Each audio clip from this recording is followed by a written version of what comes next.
بسم الله الرحمن الرحيم، والصلاة والسلام على أشرف المرسلين وعلى آله وصحابته أجمعين، وبعد. أيها الأحبة الكرام، من منا من لم يلعب كرة القدم في صغره ولم تستهويه هذه اللعبة الجميلة الرائعة، يلعبها في الشوارع والأزقة والأحياء وفي المنتديات وفي الملاعب. ومن منا من لم يشغف ويتابع مباريات كرة القدم داخل محليا وخارجيا دوليا وعالميا، ويتابع الكؤوس العالمية والتنظيمات العالمية في هذا المجال. لعبة تستهوي الصغير والكبير والرجال، وانضاف اليوم حتى النساء. إنها لعبة جميلة راقية، ولكن نضعها في حيزها. نقرأ في سيرة رسول الله صلى الله عليه وسلم أمرا مهما جدا يجب أن نقف عنده، ونقرأ في كتاب الله سبحانه وتعالى آيات بينات تؤصل لنا منهجنا وتصورنا وطريقنا. فلا نخلط الجد بالهزل، الجد جد والهزل هزل، واللعب لعب وهو مباح، ولكن إن دخل في إطار الحرام صار حراما، وإن أوقع في الحرام صار حراما. وهذا ما يجب أن نتفطن له. لا يمكن أن ندخل وحدة المسلمين وعمق تواصلهم وترابطهم ونشرخ هذا الوحدة وهذه الأخوة بأشياء اللعب واللهو والأشياء الأخرى.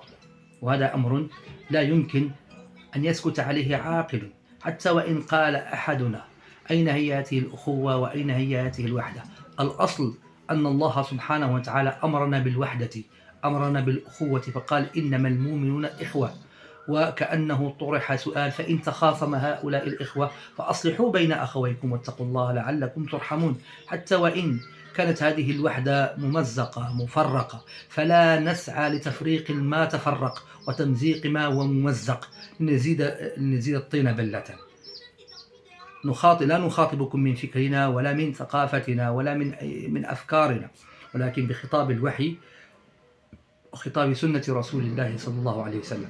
لقد خاطب رسول الله صلى الله عليه وسلم صحابيا جليلا فقال له: إنك امرؤ فيك جاهلية. إنك امرؤ، ولعله أبو الدرداء، إنك امرؤ فيك جاهلية، أي هذا التصرف الذي تصرفته وهذا القول بأن عيرت صاحبك بلونه وعرقه وجنسه، هذا فعل الجاهلية. هذه أمور قضى عليها الإسلام، مسحها الإسلام، طمسها الإسلام. الإسلام لا ينظر إلى العرق وإلى اللون وإلى اللغة ولا إلى البلدان، إنما المؤمنون إخوة. مثل المؤمنين في توادهم وتراحمهم وتعاطفهم كمثل الجسد الواحد إذا اشتكى منه عضو تداعى له سائر الجسد بالسهر والحمى. أمن أجل مباراة كرة قدم أو من أجل تنظيم أو كأس معين نعادي إخواننا أو يعادوننا إخواننا؟ فهذا نداء الفطرة ونداء للقلوب الرحيمة، للقلوب الراشدة. أليس فيكم رجل رشيد؟ الكارثة أننا رأينا بعض الأفاضل قد دخلوا في هذا الأمر، ودخلوا في معركة السب والشتم والقذف والمعيور، فاختلط الحابل بالنابل. منهاج رسول الله أيها الأحباب، وحدة المسلمين أيها الأحباب، لا يعني هذا مبدأ لا يمكن أن نساوم عليه. ونحن كمغاربة قد شربنا هذا الأمر من أجدادنا ومن تراثنا ومن أصالتنا في عقد الأشعري وفقه مالك وطريقة الجنيد السالك. لا المنطق العقدي ولا المنطق السلوكي ولا المنطق الفقهي يخولنا أن نفعل هذه الأشياء. في عقيدتنا الأشعرية يعني هي تجمع وتضم.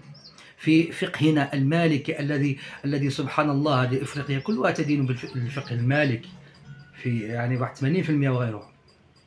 وطريقة الجنيد السالك الذي يعطي دون أن يسأل ماذا يأخذ، الذي دائما يحتوي إليه الآخرون ويضيف إليه الآخرون. وفي تاريخ أجدادنا وآبائنا ومواريثنا نحن شعب معطاء، شعب أكرمه الله سبحانه وتعالى بحسن الضيافة وسعة القلب. فقد استضفنا طارق بن زياد، ومن هنا عبر طارق بن زياد، ومن هنا عبر المرابطون لفتح يعني إفريقيا، ومن من المغرب حتى وإن كان هو مغربا فقد يعني تشرف بأفعاله. أليس تاريخنا وليس أخلاقنا وأليست هذه المزايا التي حب الله سبحانه وتعالى بها وطننا ومغربنا وعلماءنا وأفاضلنا؟ ألا تقتضي هذه الأشياء أن نرد الإساءة بالإحسان؟ بالله عليكم أيها الأحباب جميعا نخاطب ذوي المروءة وذوي الفضل من علماء ودكاترة ومفكرين وأدباء ومؤثرين وإلى آخر الناس. أليس يعني من حقنا، أليس فينا وفي تاريخنا هذا التاريخ التليد الذي عندنا أن نرد الإساءة بالإحسان حتى وإن كانوا أساءوا إلينا أو عيرونا أو سبونا؟ ادفع بالتي هي أحسن فإذا الذي بينك وبينه عداوة كأنه ولي حميم. أما أن نقوم وننخرط في حملة السب والشتم واللعن والقذف والتهجم على التهجم ثم من أجل مباراة قدم ننسى إخوتنا ونفعل المستحيل، حتى يعني دهشنا عندما رأينا بعض الأفاضل قد يسب إخوانه في السنغال وغيره حتى وإن كانت مجموعة من المشجعين أو مجموعة في فرقة القدم قد أساءوا التصرف، فلا نحمل الآخرين وزر ما يفعل الآخرون. الوحدة أيها الأحباب. قد يقول أحدهم أين هي، عن أي وحدة تتكلم، عن أي أخوة تتكلم؟ الأصل أن الله سبحانه وتعالى أرادنا متوحدين، أرادنا مجتمعين، أرادنا إخوة، هذا هو الأصل. حتى وإن تمزقت هذه الأخوة وهذه الرابطة فلا نسعى لتمزيق الممزق وتفريق ما تفرق. فأنت في عوض أن تكون أنت تضع لبنة لتجتمع أنت تحفر بمعول التفريق.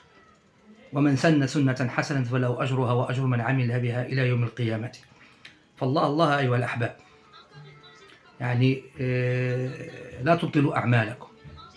كنتم مضيافين ولا زلتم، استضفتم الناس وأكثرهم يعني الأفارقة كيف تستضيفونهم هنا في المغرب وكيف تتعاملون معهم.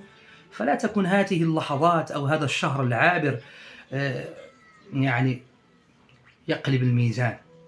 استمروا في عطائكم حتى يزيدكم الله سبحانه وتعالى من فضله. رسول الله صلى الله عليه وسلم في سلوكه وعبر تنزل القرآن والمسلمون كانوا يعيشون، العرب كانوا يعيشون أكثر من هذا التفرق والتمزق والتشتت، وكانوا يعيشون حمية الجاهلية ونداءات الجاهلية وحروب طاحنة كانت تقوم من أجل هذه النعرة، وقضى عليها الإسلام بتسامحه وحلمه وتؤادته وحلمه. أفنرجع بعد ذلك ونحن مسلمون وبيننا كتاب الله وسنة رسوله صلى الله عليه وسلم لنعيد نداءات الجاهلية وحمية الجاهلية والنعارات النفسية